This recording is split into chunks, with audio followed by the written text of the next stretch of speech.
ನಮಸ್ಕಾರ ವೀಕ್ಷಕರೇ, ಸ್ಯಾಂಡಿ ಟೇಬಲ್ನಲ್ಲಿ ಸಂಧ್ಯಾ ಸರ್ವ. ನಾವು ಪ್ರತಿದಿನ ಹೆಚ್ಚಾಗಿ ಬಹುತೇಕ ಮೊಬೈಲನ್ನು ಯೂಸ್ ಮಾಡ್ತೀವಿ. ಅಷ್ಟೇ ಅಲ್ಲ, ಕಂಪ್ಯೂಟರ್ನು ಕೂಡ ಯೂಸ್ ಮಾಡ್ತೀವಿ. ಇನ್ಯಾಕೆ ಅದು ಇದು ಕೆಲಸಕ್ಕೆ ಆ ಟೆಕ್ನಾಲಜಿ ಈ ಟೆಕ್ನಾಲಜಿ ಅಂತೆಲ್ಲ ಯೂಸ್ ಮಾಡ್ತಾನೆ ಇರ್ತೀವಿ. ಇಷ್ಟೆಲ್ಲ ಯೂಸ್ ಮಾಡೋಕ್ಕೆ ಒಂದು ಪ್ರಮುಖವಾದ ಅಂಶ ಬೇಕು ಮತ್ತು ಅಗತ್ಯ ಇದೆ. ಏನು? ಹೌದು, ಅದು ಇಂಟರ್ನೆಟ್. ಹಾಗಾದರೆ ನೀವು ಇತ್ತಿತ್ತಲಾಗೆ ಗಮನಿಸಿರ್ಬೋದು, ಇಂಟರ್ನೆಟ್ ಪದೇ ಪದೇ ಕೈ ಕೊಡ್ತಾ ಇದೆ. ಅಯ್ಯೋ, ನನ್ನ ಮೊಬೈಲ್ನಾಗ ಇಂಟರ್ನೆಟ್ ಇಲ್ಲ, ನನ್ನ PC ಕನೆಕ್ಟ್ ಆಗ್ತಿಲ್ಲ ಅಂತೆಲ್ಲ ದೂರುಗಳನ್ನ ನಾವು ಹೇಳ್ತಾನೆ ಇರ್ತೀವಿ. ಅಯ್ಯೋ, ಯಾವ್ದು ತಗೊಳೋದಪ್ಪ, ಯಾವ್ದು ಬಿಡೋದಪ್ಪ, ಯಾವ ಸಿಮ್ ಹಾಕೊಳೋದು, ಯಾವ್ದು ರೀಚಾರ್ಜ್ ಮಾಡ್ಕೊಳೋದು ಅಂತೆಲ್ಲ ನಾವು ಚಿಂತಿಸ್ತಾನೆ ಇರ್ತೀವಿ. ಫ್ರೆಂಡ್ಸ್ ಹತ್ರ ಮಾತಾಡ್ತೀವಿ, ಅವ್ರ ಹತ್ರ ಡಿಸ್ಕಸ್ ಮಾಡ್ತಾನೆ ಇರ್ತೀವಿ. ಹಾಗಾದರೆ ನಮ್ಮ ಭಾರತದಲ್ಲಿ ಇಂಟರ್ನೆಟ್ ಸ್ಥಗಿತ ಎಷ್ಟತಿ ಮಾಡಿದ್ದಾರೆ ಗೊತ್ತಾ? ಡೀಟೇಲ್ಸ್ ಇಲ್ಲಿದೆ.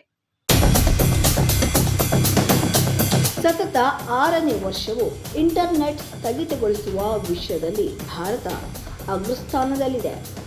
ಆಕ್ಸೆಸ್ ನೌ ಮತ್ತು ಕೀಪ್ ಇಟ್ ಆನ್ ಸಂಗ್ರಹಿಸಿದ ಮಾಹಿತಿಯ ಪ್ರಕಾರ ಭಾರತವು 2023ರಲ್ಲಿ 116 ಬಾರಿ ಇಂಟರ್ನೆಟ್ಟನ್ನು ಸ್ಥಗಿತಗೊಳಿಸಿದೆ.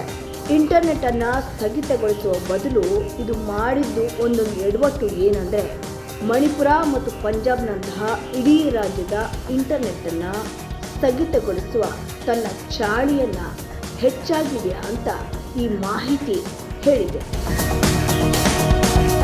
ವಿಶ್ವಾದ್ಯಂತ ಇಂಟರ್ನೆಟ್ ಸ್ಥಗಿತಗೊಳಿಸುವ ಪ್ರಕರಣಗಳು ಹೆಚ್ಚಿದ್ದು, 2023ರಲ್ಲಿ 39 ದೇಶಗಳಲ್ಲಿ 223 ಇಂಟರ್ನೆಟ್ ಸ್ಥಗಿತದ ಘಟನೆಗಳು ವರದಿಯಾಗಿವೆ. 2016ರಿಂದ ಇಂಟರ್ನೆಟ್ ಸ್ಥಗಿತಗೊಳಿಸುವ ಡಾಟಾವನ್ನು ಸಂಗ್ರಹಿಸಲಾಗುತ್ತಿದೆ. ಇಷ್ಟು ಘಟನೆಗಳು ದಾಖಲಾಗಿರುವುದು ಇದೇ ಮೊದಲು. 2022ರಿಂದ ಇಂಟರ್ನೆಟ್ ಸ್ಥಗಿತಗೊಳಿಸುವ ಪ್ರಕರಣಗಳಲ್ಲಿ 41% ಹೆಚ್ಚಳವಾಗಿದೆ. 2019ಕ್ಕೆ ಹೋಲಿಸಿದರೆ 28% ಇದು ಹೆಚ್ಚಾಗಿರೋದು ಕಂಡುಬಂದಿದೆ. ಅಷ್ಟೇ ಅಲ್ಲ, ಉದ್ವಿಗ್ನ ಪರಿಸ್ಥಿತಿ ಕೂಡ ಇಂಟರ್ನೆಟ್ ಸ್ಥಗಿತಗೊಳಿಸುವುದರಿಂದ ಹೊರಹೊಮ್ಮಿದೆ. ಜನರು ಕೂಡ ಈ ಬಂದ್ ವಿರುದ್ಧ, ಅಂದರೆ ಇಂಟರ್ನೆಟ್ ಸ್ಥಗಿತಗೊಳಿಸುವುದರ ವಿರುದ್ಧ ಧ್ವನಿ ಎತ್ತಲು ಆರಂಭಿಸಿದ್ದಾರೆ. ಪ್ಯಾಲೆಸ್ಟೈನ್ನಿಂದ ಮ್ಯಾನ್ಮಾರ್, ಸುಡಾನ್ನಿಂದ ಉಕ್ರೇನ್ಗೆ ದಾಳಿಕೋರರು ಹೊಣೆಗಾರಿಕೆಯಿಂದ ರಕ್ಷಿಸಲು ಇಂಟರ್ನೆಟ್ ಸ್ಥಗಿತಗೊಳಿಸುವಿಕೆಯನ್ನು ಬಳಸಿದ್ದಾರೆ ಅಂತ ವರದಿ ಓದುತ್ತದೆ. ಭಾರತದಲ್ಲಿ ಇಂಟರ್ನೆಟ್ ಸ್ಥಗಿತಗೊಳ್ಳೋಕೆ ಕಾರಣಗಳೇನು? ಭಾರತದಲ್ಲಿ ಇಂಟರ್ನೆಟ್ ಸ್ಥಗಿತಗೊಳ್ಳೋಕೆ ಕಾರಣಗಳೇನು ಅನ್ನೋದನ್ನು ನೋಡೋದಾದರೆ, ಇದು ಭೌಗೋಳಿಕವಾಗಿ ಮಾತ್ರ ವಿಸ್ತರಿಸಲಿಲ್ಲ, ಆದರೆ ಇದು ಹೆಚ್ಚಿನ ಅವಧಿವರೆಗೆ ಕೂಡ ಮುಂದುವರಿತು. 5 ದಿನಗಳು ಅಥವಾ ಅದಕ್ಕಿಂತ ಹೆಚ್ಚಿನ ಅವಧಿಯ ಸ್ಥಗಿತಗೊಳಿಸುವಿಕೆಯ ಈ ಪ್ರಮಾಣ 2022ರಲ್ಲಿ 15%ರಿಂದ 2023ರಲ್ಲಿ 41%ಕ್ಕಿಂತ ಹೆಚ್ಚಾಗಿದೆ. ಭಾರತ ಸರ್ಕಾರವು 14 ಮೆಸೇಜಿಂಗ್ ಅಪ್ಲಿಕೇಶನ್ಗಳನ್ನು ನಿರ್ಬಂಧಿಸಿದಾಗ ಇದು ಮೇ ತಿಂಗಳಲ್ಲಿ ಹೆಚ್ಚಾಯಿತು. ಇಷ್ಟೇ ಅಲ್ಲ, ಜನವರಿ ಮತ್ತು ಅಕ್ಟೋಬರ್ 2023ರ ಮಧ್ಯೆ 7502 URLಗಳನ್ನು ನಿರ್ಬಂಧಿಸೋಕೆ ಆದೇಶಗಳನ್ನು ಕೂಡ ನೀಡಲಾಗಿದೆ.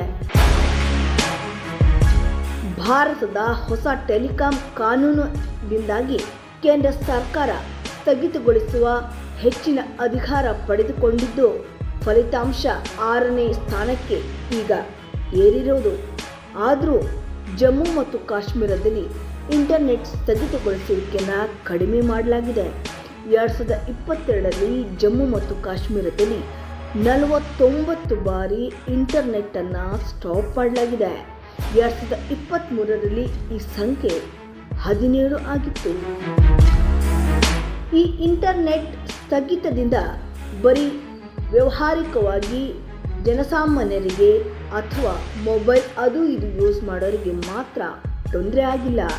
ಇದು ಭಾರಿ ಗಂಭೀರ ಮೊತ್ತದ ಆರ್ಥಿಕ ನಷ್ಟವನ್ನು ಕೂಡ ತಂದೊಡ್ಡಿದೆ. ಎಷ್ಟು ಅನ್ನೋದನ್ನು ನೋಡೋದಾದರೆ, ಮಣಿಪುರದಲ್ಲಿ 212 ದಿನಗಳ ಕಾಲ ರಾಜ್ಯಾದ್ಯಂತ ಇಂಟರ್ನೆಟ್ ಸ್ಟಾಪ್ ಆಗಿದ್ದರಿಂದ ಸುಮಾರು 3.2 ಮಿಲಿಯನ್ ಜನರ ಮೇಲೆ ಪರಿಣಾಮ ಬೀರಿದೆ. ಪಂಜಾಬ್ನಲ್ಲಿ ಸುಮಾರು 27 ಮಿಲಿಯನ್ ಜನರು ಸತತ 4 ದಿನಗಳವರೆಗೆ ಇಂಟರ್ನೆಟ್ ಬ್ಲ್ಯಾಕ್ಔಟ್ ಅನ್ನು ಎದುರಿಸಬೇಕಾಯಿತು. ಹಿಂದಿನ ವರ್ಷಗಳಿಗೆ ಹೋಲಿಸಿದರೆ 5 ದಿನಗಳು ಅಥವಾ ಅದಕ್ಕಿಂತ ಹೆಚ್ಚಿನ ಅವಧಿಯನ್ನು ಒಳಗೊಂಡಂತೆ ಇಂಟರ್ನೆಟ್ ಸ್ಥಗಿತಗೊಳಿಸುವಿಕೆಯಲ್ಲಿ ಹೆಚ್ಚಳ ಕಂಡುಬಂದಿದೆ. ದೀರ್ಘಾವಧಿಯ ಇಂಟರ್ನೆಟ್ ಸ್ಥಗಿತ ಅಂದರೆ ಸ್ಟಾಪ್ ಗಂಭೀರ ಆರ್ಥಿಕ ನಷ್ಟವನ್ನುಂಟು ಮಾಡಿದೆ. ಇದು ಜನರನ್ನು ನಿರುದ್ಯೋಗಕ್ಕೂ ತಳ್ಳಿದೆ ಮತ್ತು ದೇಶದ ಹೂಡಿಕೆ ವಾತಾವರಣದ ಮೇಲೆ ಪರಿಣಾಮ ಬೀರಿದೆ. ಒಂದು ದಿನದ ಸ್ಥಗಿತವು ಅಂದರೆ ಒಂದು ದಿನ ಇಂಟರ್ನೆಟ್ಟನ್ನು ಸ್ಟಾಪ್ ಮಾಡಿಗೆ ಸ್ಥಗಿತಗೊಳಿಸಿದರೆ ಭಾರತದಲ್ಲಿ 379 ಜನರನ್ನು ನಿರುದ್ಯೋಗಕ್ಕೆ ತಳ್ಳಬಹುದು ಅಂತ ಕಿಪಿಟೌನ್ ವರದಿ ಹೇಳುತ್ತದೆ. ಇಂಟರ್ನೆಟ್ ಸ್ಥಗಿತಗೊಳಿಸುವಿಕೆಯ ವೈಯಕ್ತಿಕ ಜೀವನೋಪಾಯದಿಂದಾಗಿ ರಾಷ್ಟ್ರೀಯ GDPವರೆಗೆ ಎಲ್ಲ ಹಂತಗಳಲ್ಲಿ ಹೆಚ್ಚಿನದಾದ ಆಳವಾದ ಆರ್ಥಿಕ ದುಷ್ಪರಿಣಾಮ ಬೀರುತ್ತದೆ.